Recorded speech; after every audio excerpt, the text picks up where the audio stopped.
February 10th, 2025, 7 p.m. Eastern. I'm Maria Paz, the Director of Programming of Artist Talks on Art. As a painter, curator, and documentary filmmaker with a passion for interdisciplinary exploration, my work unites Eastern, Western, Northern, and Southern cultures through symbolism and abstraction, reflecting our globalized era. For 50 years, Artists Talk on Art has been the premier forum for visual artists, holding the distinction of being the longest-running panel series in art history. Artists Talks on Art mission is to provide a platform for artists to share their thoughts and opinions, fostering critical dialogue on issues relevant to the contemporary art world and reflecting on historical context.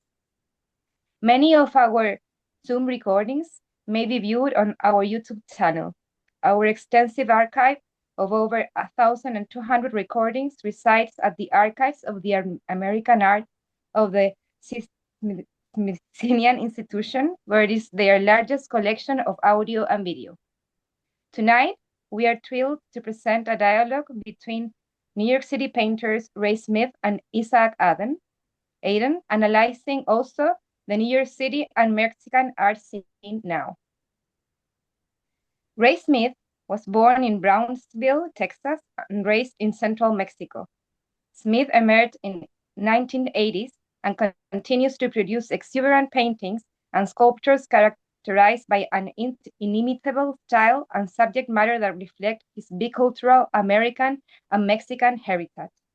Contorted and morphed figures recur through his work in a hybrid that draws from his early studies of fresco painting with traditional practitioners in Mexico and an indebtedness to Picasso, the surrealists, and the politically daring Mexican muralists. Through these varied beings, Smith reflects upon the complexities and absurdities of society, family, politics, culture, war, and the human condition itself, framed by birth and death. The artist has held more than 50 exhibitions around the world during the last 2 decades, mainly in the United States and Mexico, but also in Japan, Europe, South America. He participated in the 1989 edition of the Whitney Biennale in New York City, in the first triennial of drawings at the Joan Miró Foundation in Barcelona, Spain, and took part in the group exhibition called Latin American Artists of the 23rd Century, which traveled from Seville, Spain, to the Muséum National d'Art Moderne of the Pompidou Center in Paris, the Kunsthalle in Cologne, Germany, and the Museum of Modern Art in New York City. Smith's paintings are in the collections of the Whitney Museum of American Art, the Brooklyn Museum of Art, and the Metropolitan Museum of Art in New York City, the Worth Museum in Kunsthallen, Germany, the Centro Cultural de Arte Contemporáneo in Mexico City, and the Museo Nacional de Arte Reina Sofía, amongst others. He currently splits his time between New York and Cuernavaca in Mexico. Isaac Aden is an artist, curator, and writer. Aden's painting practice contents with the primordial concerns of the human condition and the concept numinous sublime. Introduced by the metaphysical theologian Rudolf Otto, it focused less on a sublime of terror and more on uplifting one which is spiritual in nature. The size of Aden's paintings consumes the periphery of the viewer, and the effect of the gradient creates a boundless field. This lack of observable form doesn't allow the viewer to latch on the specific signifier or object in the painting. The result of this is to reflect the viewing back on the audience, creating a highly subjective and profoundly personal experience. Aden has exhibited internationally, including Documenta 13, Mass Mocha, the Freddy Cianium, White Box, Kessel Werkstatt, David Richard Gallery, Gallery Rag, Ulker Pershel Gallery, Ethan Cohen Fine Art, Spring Break, Art Miami, Contemporary Istanbul, Volta Paisi, Sotheby's, and many others. Aden is an editor for the Italian art magazine XIBT and a frequent contributor to numerous other publications. He is currently working on a book for the publisher Bloomsbury Academy academic for their series of analytic, aesthetics, and contemporary art. Well, let's enjoy the conversation between these two amazing artists, and also how like New York scene and the Mexican art scene can be compared. Thank you. Thank you, Maria. My name is Isaac Aden, and I'm an artist, curator, and writer. And it's welcome to another installment of Artist Talk on Art. It's my distinct pleasure and honor to welcome the illustrious painter Ray Smith. His first shows were at Gagosian, followed by Speroni Westwater, Bruno Bischofberger, and many others. I had the fortune of meeting Ray. Currently, I'm the director at Ethan Cohen Gallery, and we organized an exhibition that was called Nepantla. And the term Nepantla is an indigenous term, which is in between space. There are some old legends where I talk about being standing on two sides of a ridge of a mountain.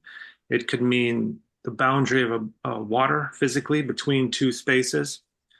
And in more recent times, theorists have used it to describe the in-between space, culturally and also physically, and the space specifically between the United States and Mexico,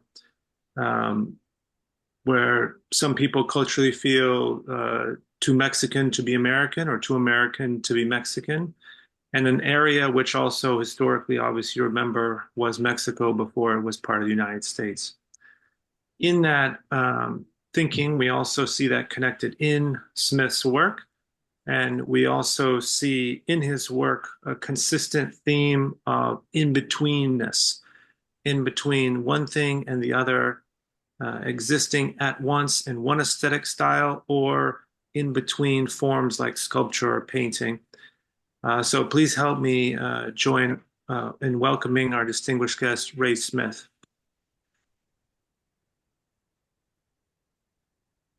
Hello, everyone. Ray. Hi, Ray. Hey. I'm going to share this slide now. Let's see this.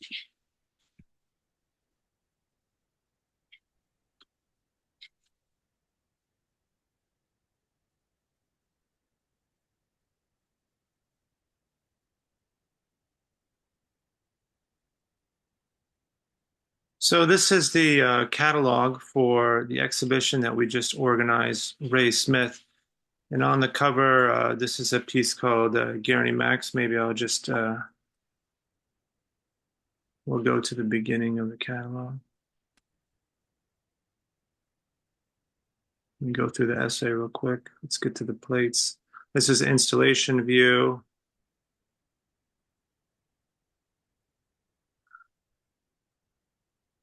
Okay, here, this is kind of the seminal work of the exhibition.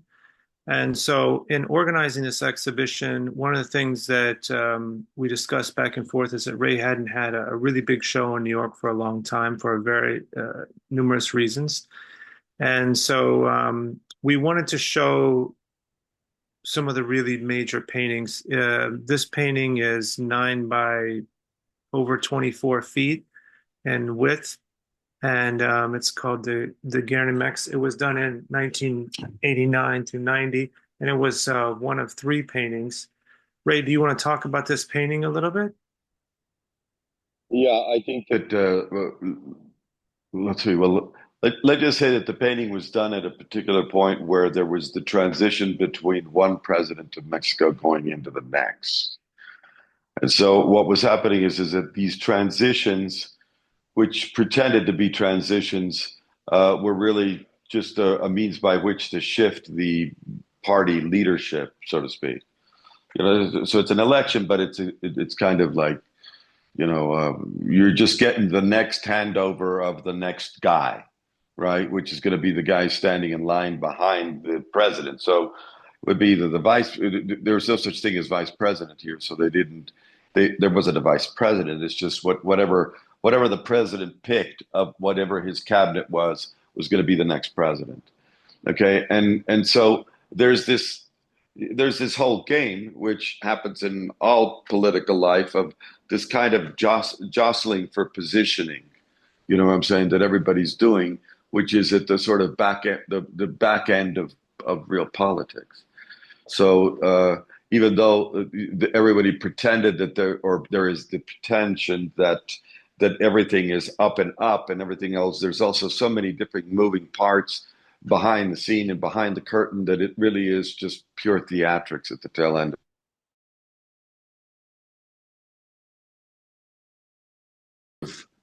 Populist sense at the time, all of those that were amassing the wealth were pretending that they were helping the rest. I don't know if that sounds kind of familiar for this moment, but let's just say they pretend that they're going for El Pueblo when the reality is that you know that the guy that's actually saying is the guy that amassed the largest imbalance of wealth.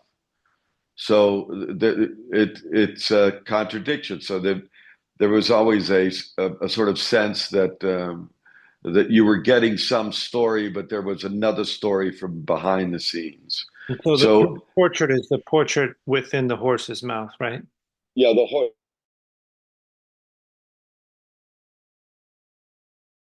This was supposed to be a painting of the future. So there were three.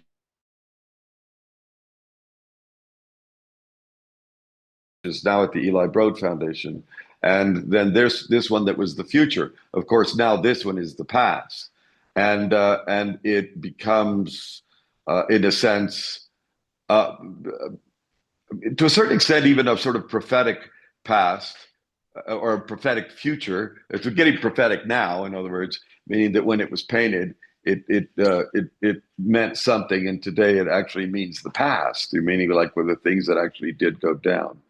So the idea of this reclining nude, which is based on the painting of Ang, of the Grand Odalisque, and then you have Picasso's horse from the Guernica, and out of the mouth of the horse is coming the nascent new leader of the Mexican party, which was the PRI at the time. And so, say what that man ended up executing or doing is the greatest sort of accomplishment of his career was to set up the NAFTA treaty, which is the free trade agreement, which is the thing that everyone's talking about right now. So it was a means, which was also which in a sense, the NAFTA treaty, the free trade agreement between Mexico and the United States that was done in 1990, basically is a much tighter relationship between the two countries. So in a way, it's almost like the nations got in bed with each other. But that wasn't happening because none of us knew that that's what was going to happen. But the NAFTA, then he announced the NAFTA treaty, and in a sense, it was a much closer relationship to unifying with the United States in terms of its trade. And can you talk a little bit about the Olympic rings, the symbolism behind that? Well, first of all, the painting of Manet's let's say Olympia is based on Ang's Odalisque in a sense, and say maybe the Odalisque is also based on all those the Maja of Goya. So there's this tradition of the reclining figure of the Odalisque or the Turkish bath or something like that, of the reclining nude, and so the fact that the Olympia was another one of those reclining figures, French also, and Mexico at the time of the Olympics of 1968 had built up Mexico to look so that we were modern and we were going to go into the future, and we were going to progress and develop into a fully industrialized nation, and that Mexico was going to be capable of dragging itself out of the third world, so to speak. Well, all of these things are invented propagandas in a sense. So to a certain extent, muralism in Mexico kind of played on the edges between a particular social cause and yet was using the scale and size of advertising and propaganda. So it kind of skirted between, muralism, or let's say the Quattrocento murals in churches in Italy, and say advertising and political cartooning. So, I mean, obviously, all of that stuff was influencing me because that's where I come from. So that they were a combination between a political cartoon and and something maybe a little bit, you know, deeper than that. Let's So talk about so let's finish with the ring. So because there was a massacre, because let's say they had built up the entire city of Mexico and everything, and spent an enormous amount of money so that Mexico could impress, I guess, everybody all over the world, just like they do every time that they do an Olympic. Everybody decks out the city, right? So we were decking out, and in the interim, there was these protests because it's 1968. There's protests all over the world. There were protests at the university, and then there was a massacre of students, of which I don't know if we still have the accurate count, that was in the Plaza of the Three Cultures, another very symbolic thing, right? Because you've got the indigenous culture, the Spanish culture, and then you've got the mestizo culture. And so this confrontation between the Mexican military and the students broke out in this plaza, and I don't know how many hundreds of students and people were murdered. And that was just to make sure the government wanted to make sure that they could maintain order during the Olympics. So you see already another contradiction. You know, is that you're trying to show your good side, and instead of that, you show your brutality. So the Olympics, in a sense, connected another contradiction, if you know what I'm saying. So you had all of this thing of trying to look the right part, and yet somehow you were murdering your children in the streets. I wanted to bring up one thing too about the form. You know, I don't know if it's completely evident to our viewers, but historically, one of the things that Ray does a lot is he paints on wood. And you started kind of alluding to this a little bit. When you were young, you moved to Mexico City and you encountered the work of the Mexican muralists. Can you talk a little bit about that relationship and maybe how it um, working on wood and the relationship between that substrate and the relation with muralisms as like a rigid surface to work on rather than say canvas, for example? Well, for starters, I didn't go when I was young. I was 2 months old, so that's a little bit. I think that's pre-young. No, I mean that's just barely born, barely natal. Okay, so what happened is that when we moved to Mexico City, we lived in this building that was designed by this magnificent architect named Mario Pani. Okay, and Mario Pani was one of the great modern architects of Mexico. Had built these buildings in where in the hallways they had mosaic murals. Okay, so they had, like, I remember a dog with its mouth opening, sort of howling at the moon, and and I think that was designed by somebody like Tamayo or something, or a contemporary artist. So when you walked out of the hallways, you were in walls that in and of themselves were works of art. And then at that time they'd published a book which was about Mexican muralism.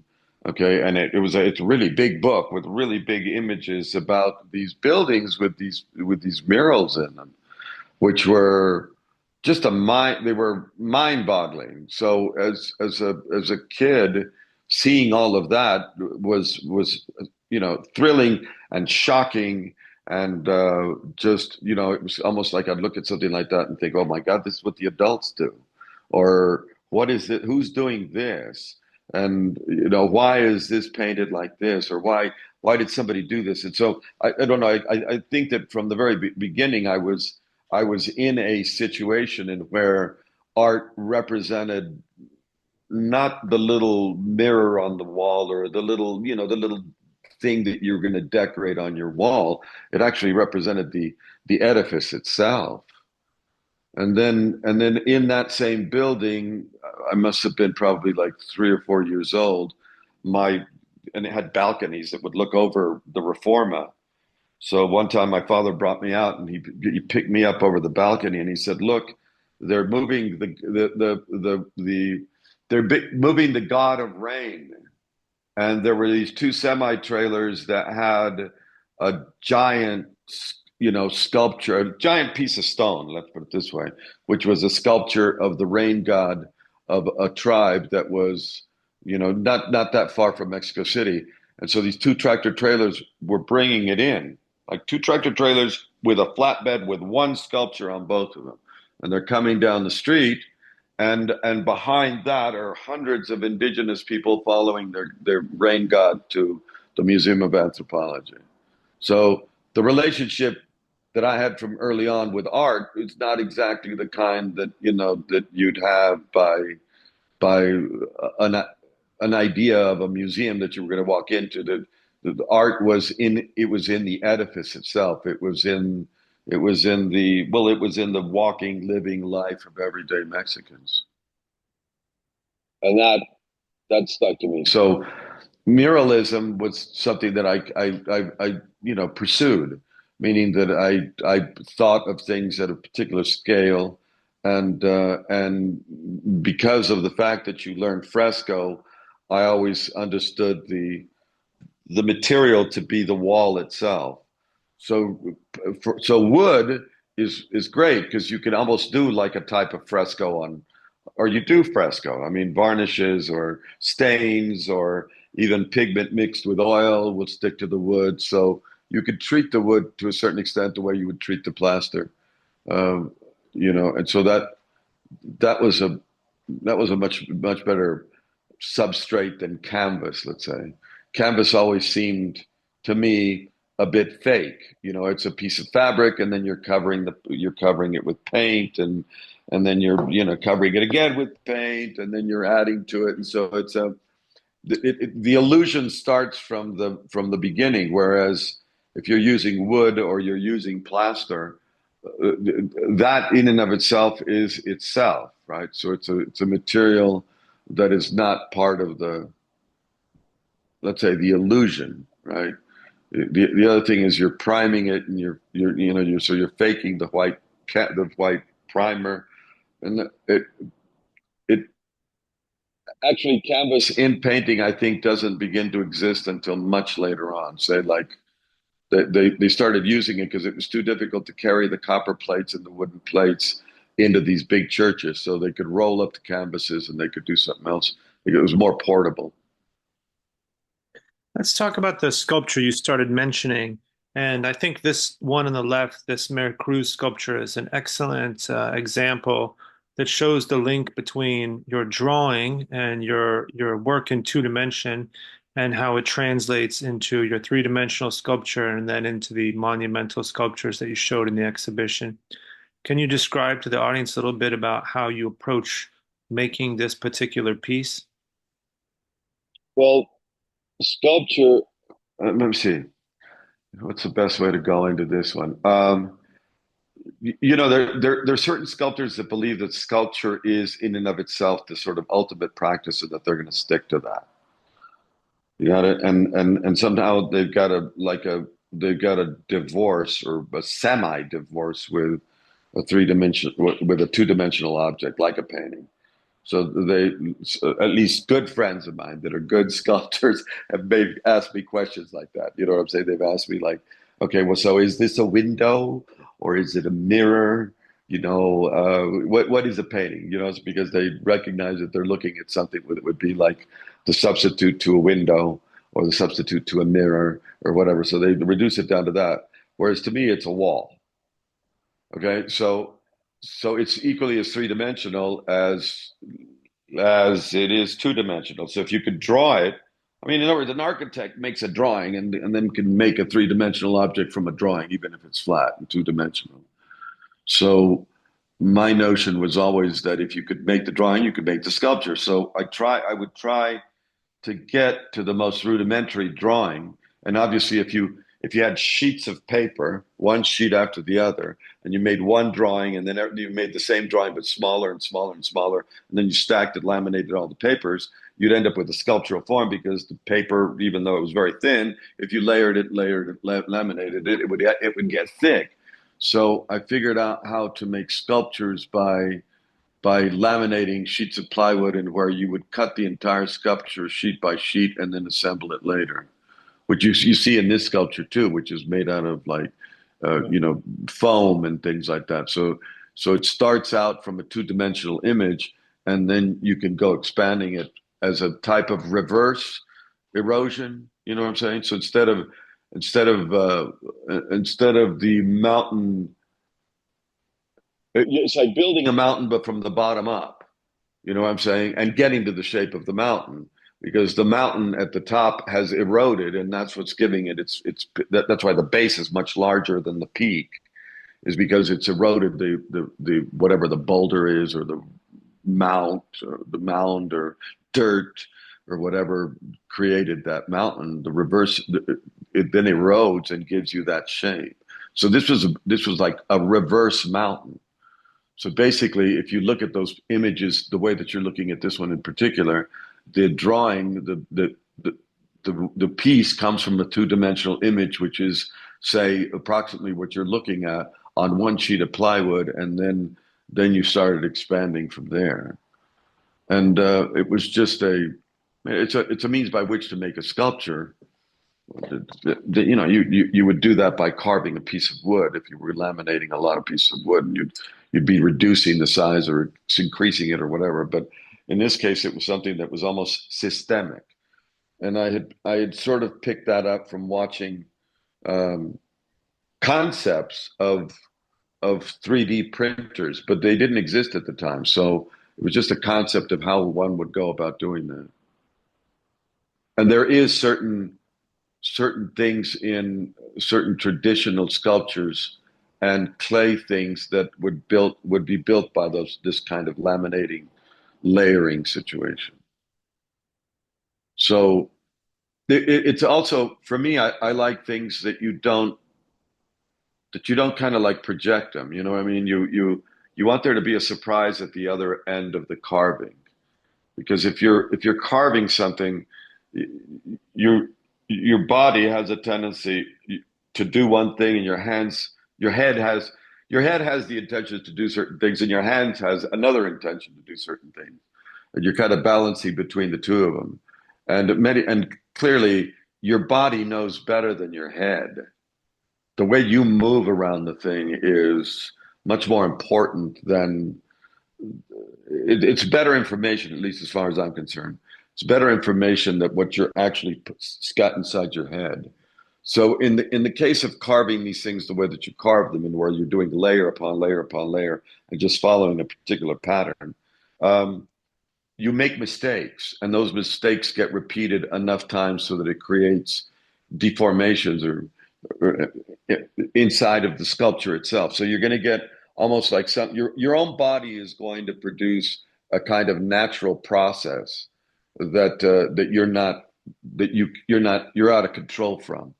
Your head can't get into it. It just has its own sort of like natural evolution from a certain mistake. Can I interject about this particular piece? This I find very fascinating. We saw the other large kind of monumental sculpture here. Also should note the guy standing next to this, he's quite tall actually, so it doesn't really explain how big this piece is. But when you were starting to work on the very large wood scale pieces, you told me about how when you were doing this method, that you would start cutting the negative out to kind of reduce the weight. And in the process, you developed this kind of method where each sculpture, just like you were just describing the variation with the hand, would birth another sculpture. So there was kind of a formal aspect to how you were making the pieces, so that this one form was inside of this form, and another head of this kind of was inside of this head. And so you keep kind of generating these sculptural components. And then I was going to invite you to kind of talk about the symbolism behind the subject behind this piece also. Well, so let's just start to say you take a sheet of plywood, okay, that's 4 by 8, you know, 4 feet by 8 feet. Okay, so once you make the profile of that head that you're looking at, you're going to cut out that profile, say, and then you're going to end up with the scraps which are on the that are left over from the sides of the sheet of plywood. So you got scraps, so it's like cutting a piece of paper and ending up with the stuff that you're going to throw away.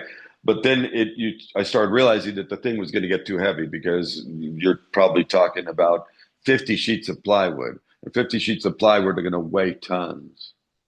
So I decided, oh, well, since you're going to be layering it, you could hollow it out. So cut the core out. So when you draw in there and just go 3 inches or 4 inches in, and you draw the inside of that, now you've got the core, and you're going to end up with another sculpture because you're going to continue to cut the core out of every sheet of plywood, if this makes sense. You see, so basically, and if you cut that out, so cut the center of that out, then you've got another one. So it's like a cochina doll. Basically, you're making, by cutting, every time you cut a sheet of plywood, you're actually cutting the next part of the core, and then the core of the core, the inside of the inside, right? So in essence, every time you're cutting one sheet of plywood, you're actually cutting 3 sculptures. You're making 3 sculptures at a time. And then that adds a whole other level of the mysterious. And so now you're making 3 sculptures, one which is the inside of the other, and the other is the inside of the other. So now you're ending up with more variables that can get screwed up, so to speak. And then that now takes you to a whole level of exploring form with a lot less judgment going towards it, because you're in less control of what's going on. And I actually think that that's probably closer to the way that life is. We might think that we have a lot of really great opinions and all this other kind of stuff, but so much stuff, so much of the better stuff that goes on is happening way beyond our own will in any particular sense. And so the only way I'm going to find a new drawing is if the drawing somehow is much more connected to the way that things happen, which is not so much under your control. I'm going to switch gears. I'm going to go back to some of the paintings and talk about how they relate to your own personal identity and your family. Let's go to, well, this one is a portrait of your wife, right? Originally? Yeah, well, yes. I mean, let's say it's her profile, but in memory, it's not exactly. I mean, she's not posing for it in particular. But I mean, yes, my wife is somehow in all of my paintings, in a sense. You become accustomed to the people that are around you, and somehow I think they all look like my wife, say at the very beginning, and then they began to look like my children, and then my children began to look like my wife, and I began to look like my dog.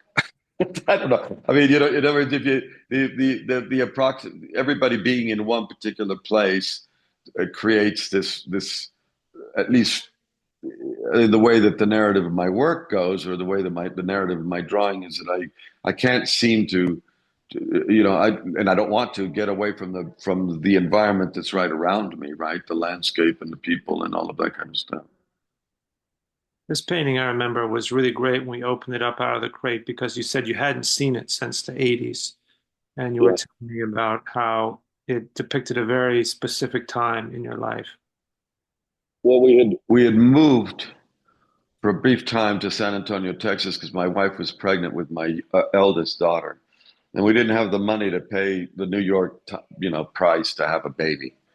And so we went to San Antonio because we had my stepfather was a doctor, and we knew that we were going to be able to sort of like get through having the baby in a really pleasant environment. And it was Texas, the state that I'd been born in, that I hardly knew anything about, really.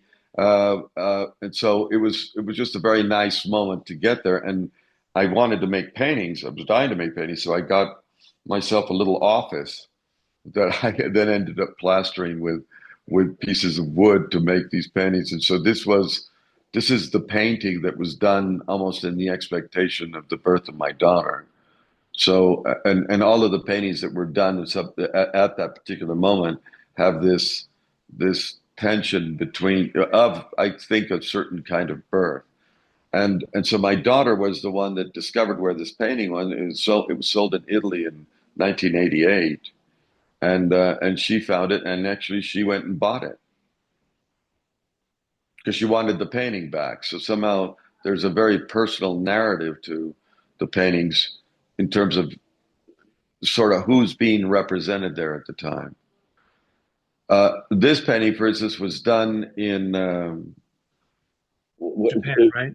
yeah, it was done in Japan, but at the time it was we had gone to Kyoto and stayed at a ryokan, and somehow the color of the the tatamis on the floor and everything else was something that I had found this particular oil paint that somehow was a type of in Japan, some of the materials are so beautiful and the colors are so unique that I don't even want to know what they are. You know what I'm saying? It's kind of like, I don't know what you're using this for, but this stuff is really great. So it's on linen, and then that kind of like beige color is just sort of like put on there with a palette knife. And, it became again the same sort of subject in a sense, because for some reason when we were in Japan, this sort of like Leda and the Swan subject matter continued to sort of pour in, because we were on the docks of Kamakura, or like let's say the area where is in the Bay of Tokyo. And so there were always seagulls and certain ducks that were swimming around the coast there among the warships. So that all sort of like fell into it. But one of the things again about going to Japan that I completely loved, beyond, let's say, the material that you're unfamiliar with, obviously the language that you're unfamiliar with, and there's, you're kind of like can't get to truly understand everything that's going on. And that's a sort of magic about the place, is that you just let it sort of drown you into whatever it is that you might think that you can translate, but you really can't. Speaking of translations, one of the topics of conversation I've loved with you that kind of relates to your studio practice being in New York, in Mexico, and in Texas in between is how you kind of distinguish yourself and kind of push back on the term postmodernism. I would say generally, if like someone living in New York their whole life might look at your painting practice and say, okay, this is somewhere in the realm of postmodernism. But I love what you have to say about that, and how you distinguish that that's not really the appropriate term. Do you want to talk about that a little bit? Well, let's just put it this way. This whole idea of like naming certain things to try and identify them and to give you a sort of linear history that sort of interconnects with like, I guess what, a progress, right? So almost as though we think that, and maybe it's true, but it doesn't make a difference. I mean, it's that you think that somehow we're evolving through culture, and that we're evolving through this. And that very much is a kind of bit of Western thinking, I think. Do you know what I'm saying? So that has, in a way, conquered the planet, but it's not. I'm not exactly sure whether we're not just, drinking Kool-Aid, because, well, no, actually, I'm sure we're drinking Kool-Aid, but the idea of a particular sort of progress, I don't know whether, that's relevant in the sort of cultural thing that I'm going through, that Mexico does in a way, or the culture that I was living in. That was kind of irrelevant in a sense. It's not a matter of like that certain things were going to make you progress in a particular direction.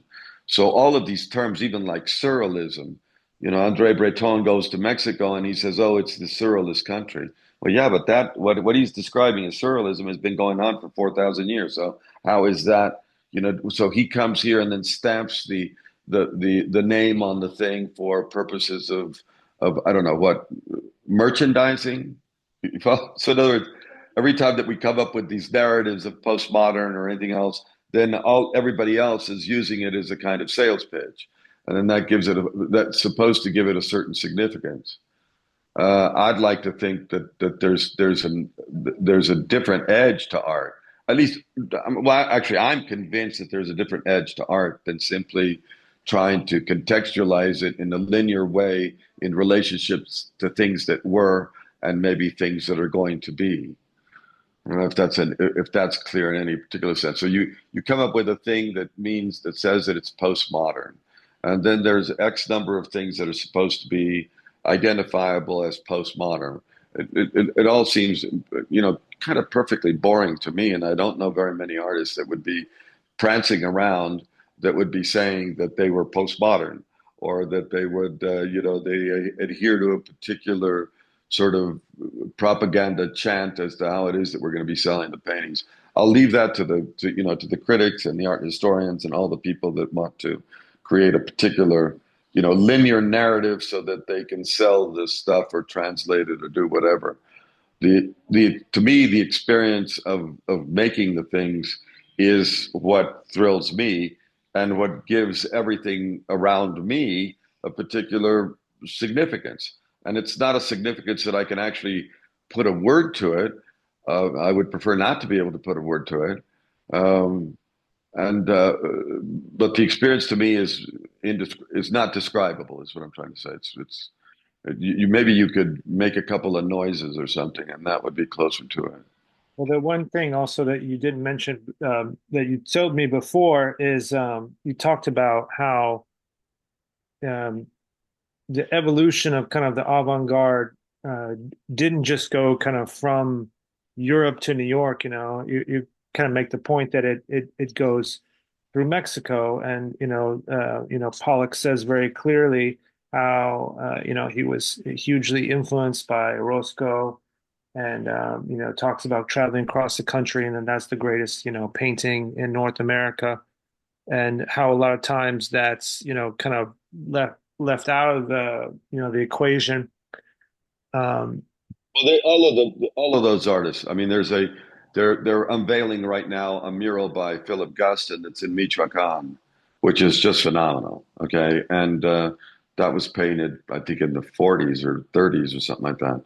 And so a lot of American artists would go down there because of the energy that existed here in this country that was of the early 20th century. So say the early part of the 20th century, what Mexico was on fire culturally in every particular sense. And what the muralists were creating was, if you wanted to say who dragged the avant-garde, the European avant-garde to this continent, it's the Mexicans. But then if you even understand, but the Mexicans by then returning with that to Mexico, then saw the avant-garde in the very ancient of Mexico, including, guys like, even Henry Moore, so many of the different sculptors that were looking at all of the pre-Columbian sculptures and things, saw this ancient past and the future in that stuff, and it still happens. I mean, you look at those sculptures. I walk into the Museum of Anthropology, and there's things that there's no way that I figure that I can decipher them. I mean, and they're probably not there to be deciphered, or whether there's a language to them or not. It's irrelevant. At least for me. I know that Henry Moore or Noguchi or any of these guys were looking at this stuff and certainly not looking for any form of translation per se. This was something that you were hoping that maybe you could become mimetic to it, experience it in a different sense, because there's not enough history attached to it or narratives that would be linear the way the way we want to understand knowledge. These things seem so much more visceral and invented and stumbled upon, and I don't know. It's a different world. It's almost like trying to say that a kangaroo is related to a European deer. Okay, and the European deer, you say, oh yeah, well look, they do have a genetic past.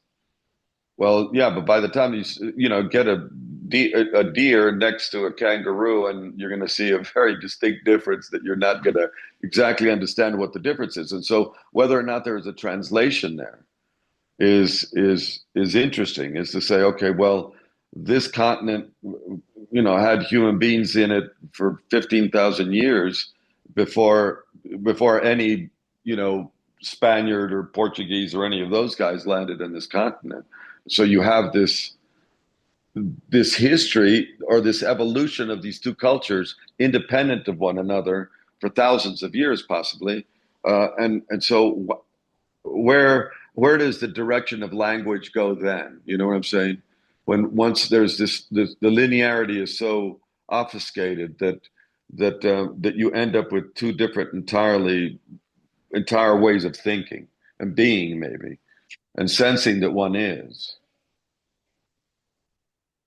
So what I just showed was the previous kind of video was an exhibition that Ray did at Sakeo Studio. These are concrete and tire sculptures that he made in his ranch in Texas. Also, I should note that Ray comes from a lineage of cattle farmers. Is that correct? And so when I found that out, all the references to the bulls and the minotaurs just really made sense more than just an allusion to, say, Picasso or something like that. And just to kind of set up a little bit of the dialogue of, how you work in different capacities between different spaces. We were talking candidly before about, how you can make certain work in the ranch in Texas because of the tractors and the flatbeds. Now that we saw it and we see kind of what's going on versus, what you can do with the giant studio in Brooklyn or what you can do in Mexico. And, just kind of setting up that conversation of how those different locations impact them.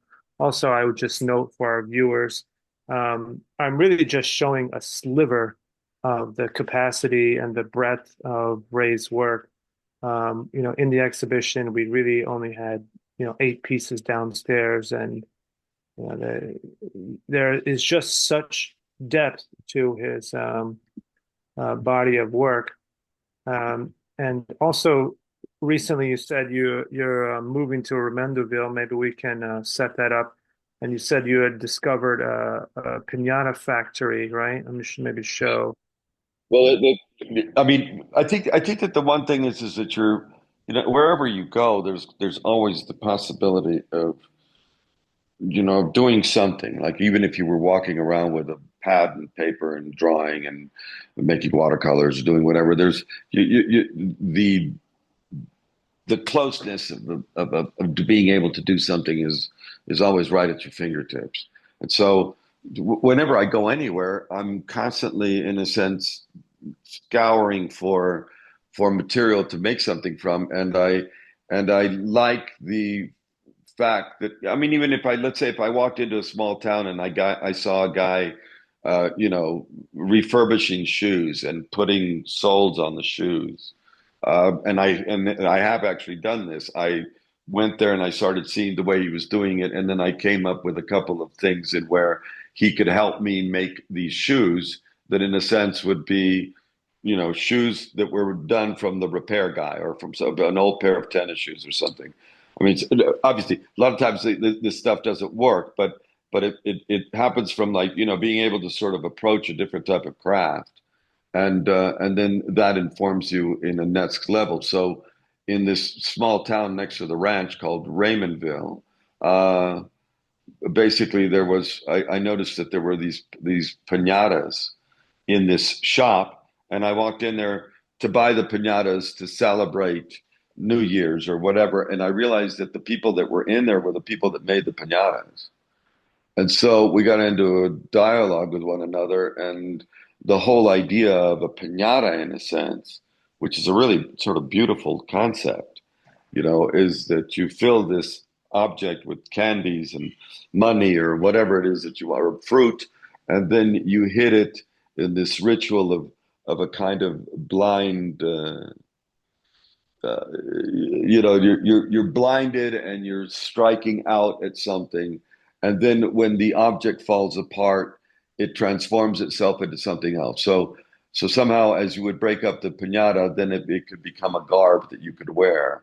And so you sort of extend the same ritual of breaking the piñata into it's an undescribable thing. What do you want me to tell you? It's basically, it's almost like you're breaking this thing, which in a way is a sculpture, and in a way it could represent something, and somehow you're smashing it to pieces for it to become something else, and so it recycles itself into another object, and so I just find it very beautiful, and I'm actually now designing piñatas. And I'm collaborating with the town. And so when we have the first show there, it'll be a whole series of piñatas that will be, I guess, to a certain extent designed by me, and to a certain extent collaborated with the people that are making them. And then even just the making of a piñata, which is just a lot of newspaper and some flour and water and some pieces of wire and cardboard. It's very rudimentary, and yet it makes a pretty substantial object in a way, and yet fragile simultaneously and transient. I haven't worked out. See, I don't want to even work out the sort of meaning of this thing, because if the process is going to get you there, then why are you going to try and narrate the story before you go through the entire process of busting it up and the whole ritual of the thing? And I love things like that, where you get together with other people and somehow you're collaborating in this fiesta, this party of sorts. And that's why we made all of those sculptures, the disco balls in the studio, was because, to put the mirrors on a disco ball, you could use the entire school of Cooper Union to do that, if you know what I'm saying. So as we transition to this collaborative part where we kind of open it up to the audience for dialogue, we could preface it by saying that one of the very important things about your work has been an aspect of collaboration. Maybe you could speak about that real briefly before we open it up to further dialogue. Well, again, I don't know who built Notre Dame, and I don't know that they know who built Notre Dame. I mean, maybe there are stones around there that have a bunch of signatures, but basically it was a whole orchestra of human beings, and probably generations of them, that actually built that thing. Okay, and the same thing with the pyramids, the same thing with so many other things. I mean, this idea of an authorship of one particular artist is much, much later. I don't think that really begins even as in the Renaissance. Or, I mean, I don't know whether we identify all the Greek sculptors or anything. So this notion of the one identity of somebody doing it sort of focuses things in something which I don't think is entirely real, because I don't think that it's a collaborative language constantly. So we're evolving this thing by every time that somebody makes an object. I mean, so Jackson Pollock probably wouldn't have been possible without Guernica, without Picasso. And so you end up with so we're all playing in the same language, so to speak. So when you've got in the collaborations that we've done, you end up having a lot of people. And somehow, if you could create the right spirit, a spirit gets born inside this collaboration. And so everybody's bouncing back and forth between one idea and the other. And somehow certain things begin to stick. And it creates a spirit, which in and of itself is the composite spirit of all of the different identities of people that are contributing to that thing. So I think on a sort of greater basis, that's what we're all doing. We're all contributing to this one thing, one particular language, so to speak. But if you end up entering into this union of a bunch of artists, I think that you're going to end up with ideas that are much, much richer between the relationships of all these people and the dialogue and the the diversity of all of the different entities, you're going to end up with something quite special, I think. Thank And you I so think much, Ray. And on that note, maybe let's open it up, Maria, to additional dialogue. Okay. Amazing the paintings, Ray. thank you so much. Wow, so vibrant, and I love the sense of time and everything that you spoke about in art. Mhm. I have a question for you regarding, like, do you think that once the colors or the energy in Mexico affects the work that you do there from here is the same? Well, but no, not really, because say basically here, I learned about materials from powdered pigments, meaning because we were making frescoes. So Okay.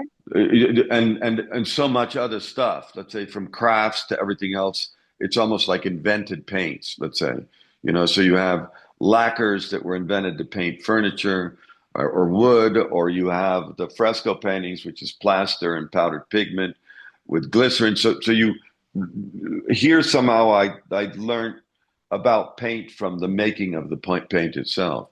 So you had to understand what was making the red and what made the brightest red.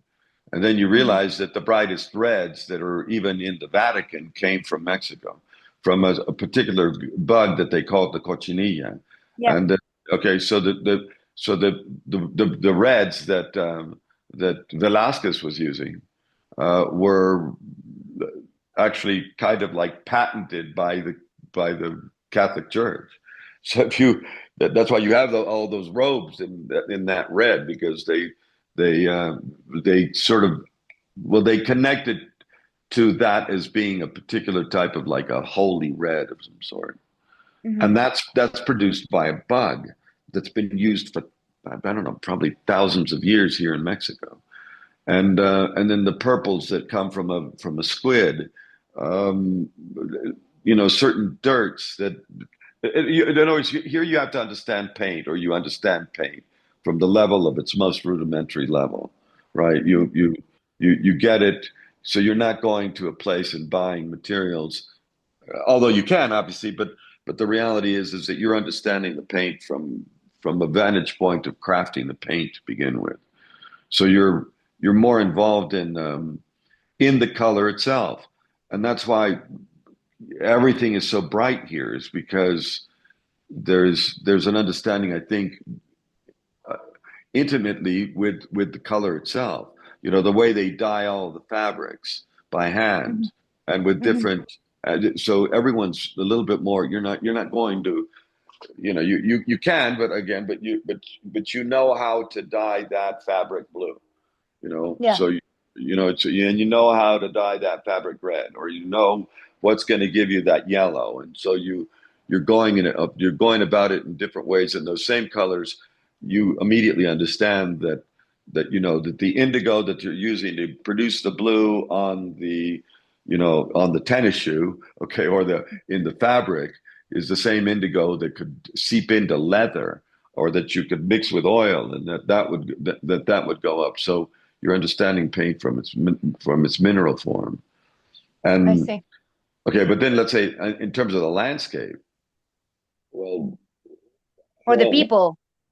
I think everything here is just more hallucinogenic.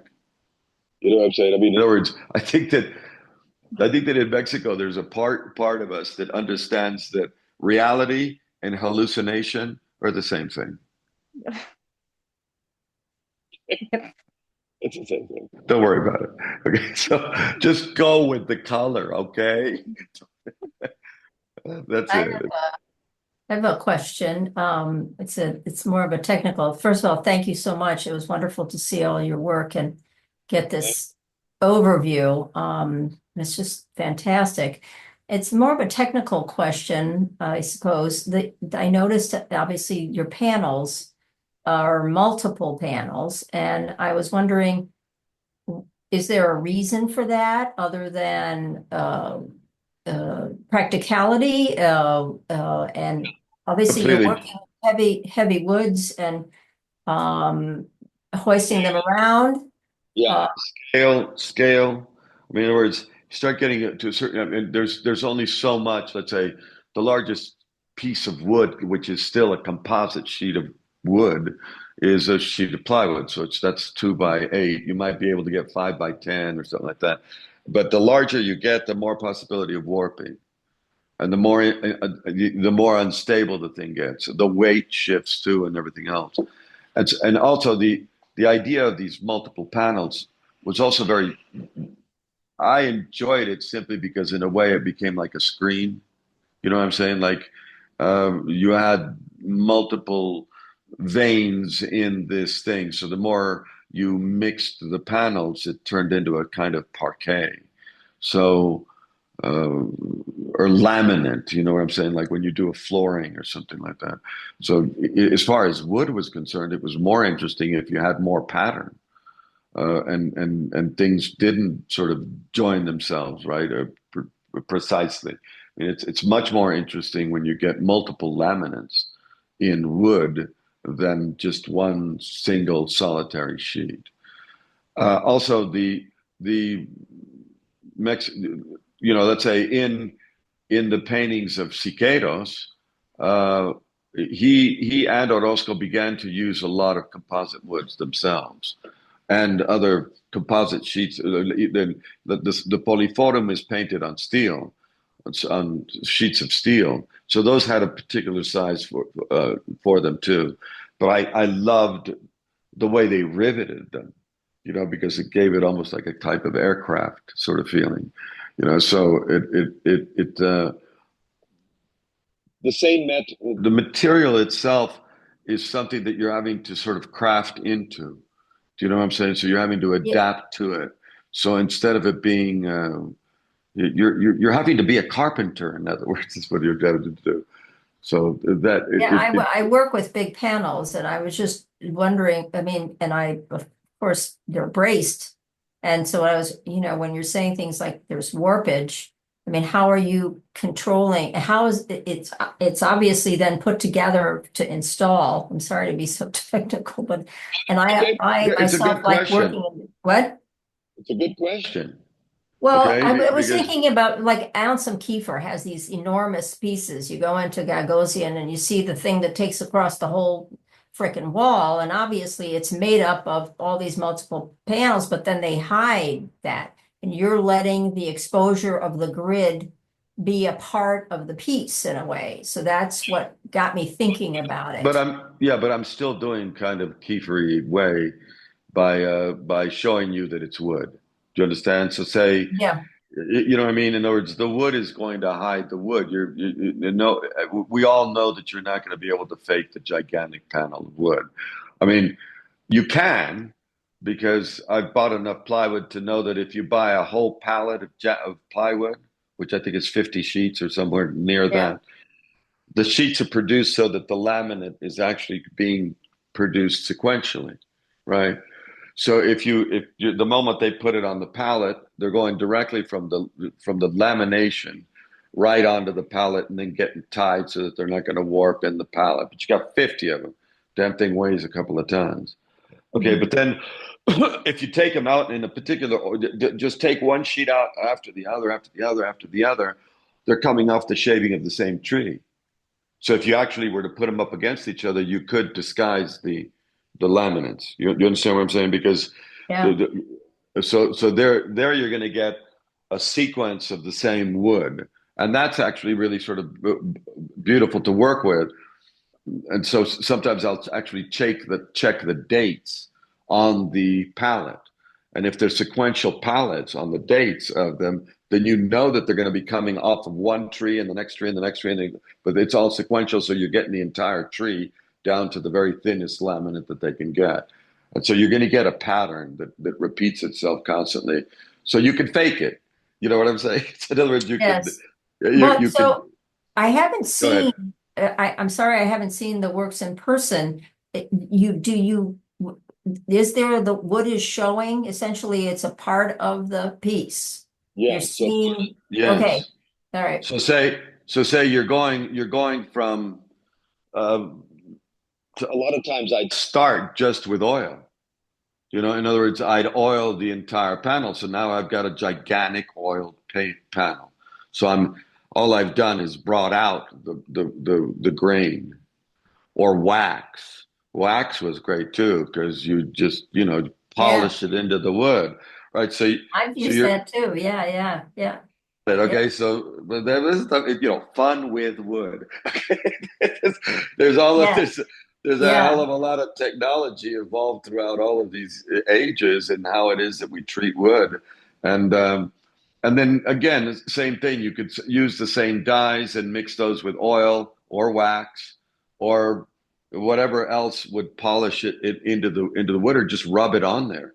Another thing which I enjoyed a great deal, and I'm constantly thinking, going back to it, is that you'd get like some, I don't know, some chalk pastel, and then hit that, and then just rub it in with turpentine and let that dry. So now you've embedded that powdered pigment inside of the wood. So Yeah. you see, so it's like Yeah. it's like fresco. So and Yeah. then if you wanted to reject, right, then just put some primer on the wood or a varnish, and it won't absorb as much. So you could a good example, an idea there is, make a pattern with varnish on the wood, and then rub what you got, some powdered pigment all over the thing, and then seal it, and the area where the wood is going to absorb the color, whereas the area where the varnishes will reject it. So it's almost like a kind of it's just got a lot of possibilities, what I'm trying to say. And the fact that it's a material which already in and of itself represents something. It's not like canvas. Canvas, you have to, again, you kind of have to fake it. And I think that American art, even at the time of like the abstract expressionists, were trying to avoid that. We eventually got to the point where you're using raw canvas and duck canvas, and they're pouring acrylic paint that's going on there like a stain or a watercolor or something like that. And so everyone was trying to get a lot more direct. And there was so much experimenting of paint going on here in Mexico in Siqueiros' studio, and he was traveling to New York a lot. And so everybody was learning what other paints to use. And so that's where all the car paint comes in and all of that kind of stuff. And I mean, when you go to Siqueiros' studio in Cuernavaca, where he was making the paintings, you could feel the excitement of the experimentation of how they were building these paints. And those same paints that they designed at that time were post-World War II pigments that were coming from different plastics and different things. So they were very versatile about how they were doing it, and they were adding other alkyds and new materials that they were using for military aircraft and things that were sticking to metal, and so there was they were inventing paint. So the most popular house paint in Mexico is something called Comex, Comex. Okay, and that's wonderful paint. So whenever sort of like some of these young guys that are coming down to Mexico, sort of like becoming American expats and are landing down here, and they ask me, where can I go get paint? I said, go to the house paint. That house paint company was invented by the muralists. So Yeah. you're getting the real deal. Interesting. I have a whole invention of stain painting with rust and tea and salt and fresh water and all kinds of objects, which I've been working on for a long time and have done it, which has absolutely nothing to do with buying paints, but it's a form of stain painting. And Exactly. And that's where the murals, that's where we would understand what the plaster would do if you actually put salts into it. As you mentioned salts, right? Yeah. Oh, yeah. So you get that there's a really rich, beautiful yellow that comes out from, I can't remember, it's some kind of, they use it for fertilizer, but it's a salt. And you mix that with lye, and it produces the most magnificent yellow, like a kind of chrome yellow. And it's caused by the interaction of the lye and this particular salt that makes it, I suppose, rust. Yeah, well, that's what I'm working with, all these different irons, and it's interesting because different ones create different colors, and how much salt and how much fresh water gives you just this whole range, this palette that you can get, which is fascinating. Well, you're bringing up, you're answering all the questions that you're asking me about the wood, because the wood takes all of those salts, it takes Oh all of those yeah, stains the same way. So yeah, if you yeah, mix red wine vinegar and put like steel wool in a tank, and then yeah, put a whole gallon of red wine vinegar, and you use it as a stain, it's going to make the wood look old and give you this incredibly beautiful color, which is not a color that you can decipher, and you yeah, wouldn't know that. But it's rust. It's yes. rust and red wine, basically. Yes, yes. I use steel wool. I use little metal pellets. I use all different kinds of little different things. Yeah, yeah, yeah. Interesting. So anyway, I guess Somebody it want turned to out to be an answer interesting question. question something? Yeah. I was going to ask you, Ray, maybe in the last 10 minutes, before we started recording, you were mentioning about how your experience was, being in Mexico today versus being in Brooklyn or being in Texas, and how that impacted you. Behind you, I see there's some of your mirror paintings. We looked at some of them in the slideshow. On those ones in particular, a lot of times you're pouring just a single color on the mirror. Sometimes you're painting on the mirrors, not completely covering it, just in the same way that you might the wood, but then the viewer reflects themselves, and sometimes they're installed in corners so that there's multiple things happening. But maybe in this last kind of couple minutes, maybe you can describe this experience that you have being in Mexico and how it differs maybe from New York, or how that impacts your studio practice. All right. Okay. Look, the in when you're in New York, again, you're in that place which has this narrative, which is the progress of the avant-garde. So everyone's going with some narrative about, like, oh yeah, the Museum of Modern Art ended up with the flag of the avant-garde with Jackson Pollock and also the kind of stuff. So you're trying to follow a particular linear history about art, okay, which in my opinion doesn't really exist that way. Okay. So let's go. So in Mexico, you're kind of carried away a lot more by the entire experience of the act of doing this thing, and the way it sits inside of the way that the society functions. So these in that case are screens. So they're actually dividing this room from the other room. Okay. So I know that I have to make this paint. This paint doesn't really exist. So I have to make the paint, and I make it from the places that I know how to make the paint. So I know how it sticks to the glass. I know how it's going to react to the thing. So in a way, it's completely integrated into the glass. Okay, so to make them is really a kind of experience. You have to sort of just dive into it and go with your instincts as to the fact that you're going to move properly, that it's going to result in a particular way, which is going to be completely beyond your control. And so somehow you're going to become an audience member instantaneously, because you can't really sort of put your authorship to it. And in Mexico, I don't know why, but it just the things fall into a particular type of synchronicity.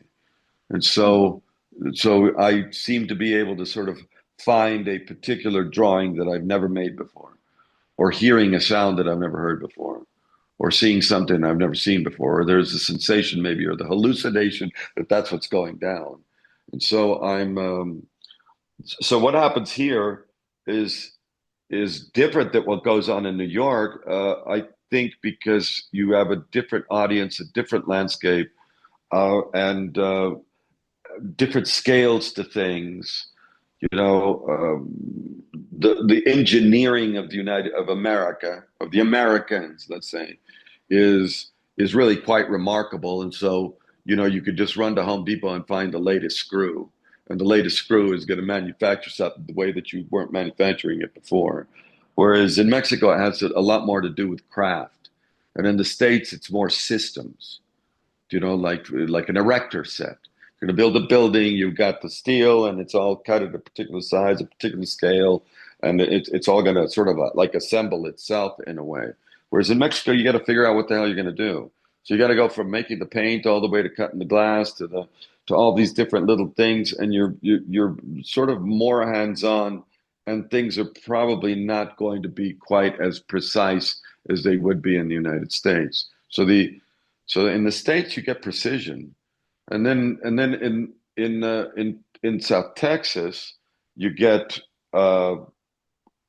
you're trying to function in a relatively impossible landscape. It's a desert that's very hot, and things are going on that are always about like cars moving around and highways and long stretches from one place to the other, and a lot of barren land, rockets being launched. I mean, it's a very strange environment filled with all different types of contradictions between the rural and the super high tech, and the way these two things are sort of like having to find this ultimate destiny in their own place in that particular landscape. So, having all of those pickup trucks crashing through our fences because they're running people or money or drugs or whatever it is, and then you're ending up with all of these tires all over the place, right? Which is, it's like a landscape filled with tires. So what do you do with tires if those are all coming free? And then because of the trade with Mexico, you're also getting, bales of used clothing that's going to be sold to Mexico. And that becomes like everybody's hunting for bales and bales of clothing. So you got bales and bales of fabric. So then, sorry, then you also have that they're collecting all of the paint that all of the Home Depots and the Lowe's and the Sherwin-Williams, and all of the times that they walk in there and they screw up the mixture of a particular color pink that a lady wanted for her apartment, and they went, oops, no, I screwed that up. So that even they call it oops paint at Home Depot. And so they collect all of this paint and take it down to the border, and now you've got a flea market with hundreds of gallons of paint that was matched and wasn't mixed properly. So if you're not particular about the color, you can use all of that color and mix it into gigantic 5-gallon, buckets of paint, which is whatever color is going to come out. What's the difference? It's a lot of paint. And so we've used paint in a sense from that, but let's say you're just making sure that it's either a latex or an oil base or whatever it is, and you're mixing it all together, and you're going to end up with a color which is completely a surprise. So the way that we're using it there, mostly more than anything, is a type of glue.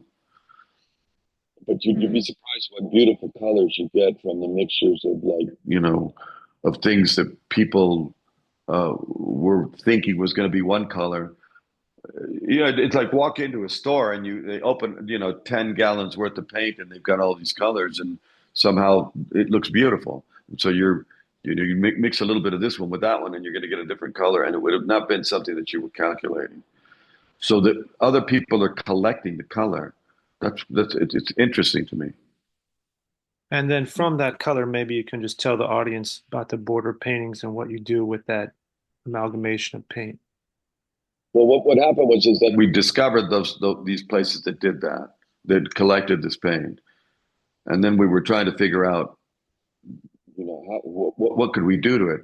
So at one point we just because guns are readily available down there, and so we decided that we'd make a pyramid of those paints and shoot the cans of paint, and then put canvases in the background and pick up the paint from the explosion of the cans. Something similar to what that William Burroughs was doing when he was shooting up the paintings. And there are a lot of experiments with, let's say, people shooting things and having paint splatter and use that as the paintbrush. So we began doing that, but then all of the paint would pour out onto the desert, and you started ending up with these globs of paint, a la, what's her name? Linda Benglis, let's say, right? But out in the desert. And then you'd pick up these globs of paint and you had it covered with sand and things like that. So we made they wanted us. They wanted me and a couple of other guys that we were collaborating on this thing. And we ended up using most of the people that worked at the ranch to collaborate on this. And that was to go buy a lot of that oops paint. And we would grab really big canvases and we would mix the paint. All the different colors would go into one 5-gallon bucket of paint, and we'd mix it and mix it and mix it until it became one color. And then we would pour it onto these big cloths, big canvases, and move it around with a squeegee so that we covered the entire surface of the canvas. And then between 4 of us, we'd flip the canvas so that the paint was now down on the dirt. You follow? So in other words, the paint was now stuck to the dirt, and the back of the canvas was now up. And then we'd walk on it, we'd put pieces of wood on it and everything else so that it would stick to the desert ground. And basically the temperature was, I think, say average 104 degrees, super hot. So the paint would boil underneath that. So then at night, like as soon as the sundown was coming down, we would rip the canvases off the ground, and we'd pick up evidence of whatever was in the ground. You see, because the paint would have seeped into the dirt, and now you were picking up the dirt with the paint. And we would do these canvases and place them where we knew that the migrants were crossing. So basically, it was almost like taking forensic evidence of the people that were crossing the border and walking across the desert. And so maybe you wouldn't see certain things in the surface, but the paint would seep underneath the ground and you'd pick it up. And so we'd find all different types of things inside of it: buttons, a piece of a shoe, a little doll, a sock, a couple of bullets. I mean, you'd pick up what was underneath the ground. So you were getting back down some Kiefer, and now you ended up with these dirt paintings, so to speak, that were, prints of the landscape. Wow. With the paint that nobody wanted anymore. Beautiful. You kind of described like all the process from Cuernavaca, Texas, New York, and actually what happens into the painting process of that, like the ongoing process of the all. Beautiful. Yeah. So in a way it's a whole narrative about the migration itself. So you go from the center of Mexico, of the ancient Mexican culture, and then you go to the north, which is New York, which is this gung-ho, let's go, where where this need to go to the moon and to other places and all this other kind of stuff, hoping to find some truth. Whereas in Mexico, they figure that all they've got to do is stare up to the stars and they'll see the truth. So it's an entirely different, diametrically opposed in a sense, right? And so what happens is that in that cross place is where these two things clash. So where that paint that they didn't want to use in the suburban home because it wasn't the right color now ends up getting collected and being deposited on the border of Mexico to be exported to Mexico, because there they will know that paint is essentially just something that's like a type of glue that's going to protect your house from water, from seepage of water. So they're using it as a shell, really, which is what it is anyway, or glue. And so they use that, all the fabric that's getting tossed out, right? So all these clothing and everything else is going down there, and they're separating the clothes. And then there's certain fashion designers that come down to the border to go through the bales and bales of clothing, and you'll end up finding Gucci and everything else. And then it goes back to New York as vintage, so you're watching. It's very expensive. Yes, it's very expensive. It's very expensive. And you can see it get expensive. You can see it from the sorting of the clothes at the place, and then it just starts moving. And so there's these stores, and where there's a bunch of ladies in there sorting the clothes. Okay, so say if you walk in there on Monday, they got one room that's only got a bunch of racks, right? A bunch of racks of clothing, but empty, racks and hangers.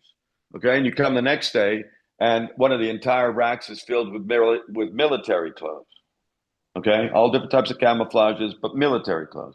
And then the next day you come, and the next rack is filled with military clothes too. And then, so eventually, that whole room is the military room.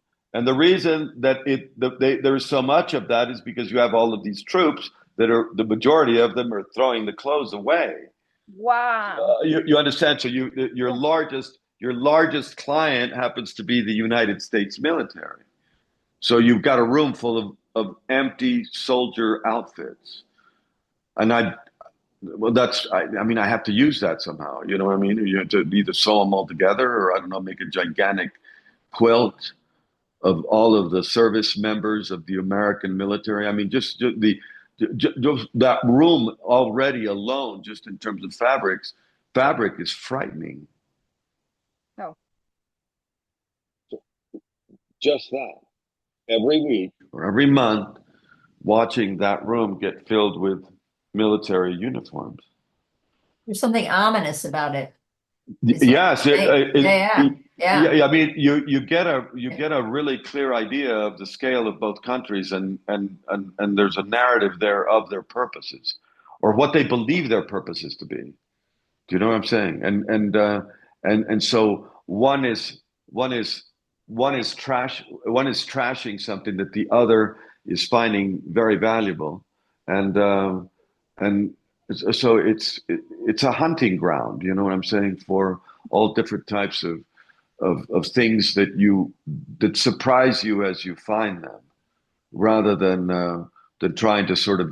I mean, how much more do you want to say than a room full of empty, of soldier uniforms?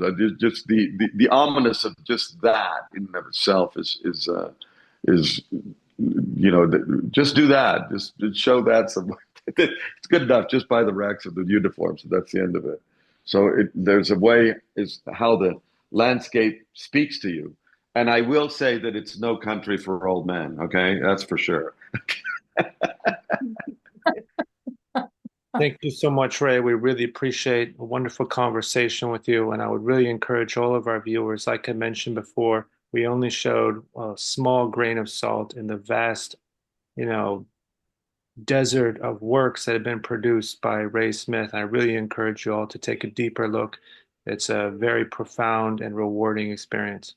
Thank you so much for letting me be part of it and interview you today, Ray. Well, thank you so much, Isaac, and thank you all for listening to this and Thank participating. You so much, Ray. Yeah, absolutely. amazing. Thank you. And I will see you next Monday.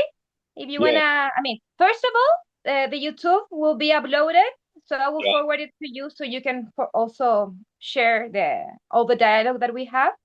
Okay, sounds great. Today. And next Monday, we're having the ATOA Legacy series of Cristo and Jean-Claude in dialogue about the gates in Central Park. Was the third time that they did that. They will be 90 years. They both passed away, but they would have been 90 years, 2025. So thank you so much, Ray. It was wonderful. Isaac, thank you so much. I really enjoyed it. Absolutely. Take care. Okay. Bye-bye. Bye-bye. Thank you. Bye. Thank you. Thank you.